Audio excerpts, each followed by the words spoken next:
mutton वाढ double ठेव वाढ का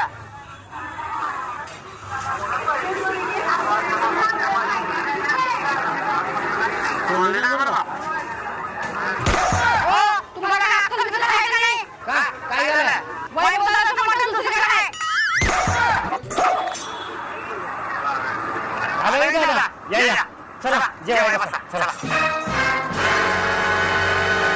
काय दादा रुसलाय काय होय होय रुसलोय मी तुझ्यावर तू आमंत्रण दिलीस म्हणून त्यात काय दादा टेन्शन अजिबात घ्यायला बरं का तुमची सोय केलेली आहे बरोबर ये खंबा दे इकडे आधी आणि आम्हाला दोघांना जेवणाचे डबे दे आणि मटण जास्त घाल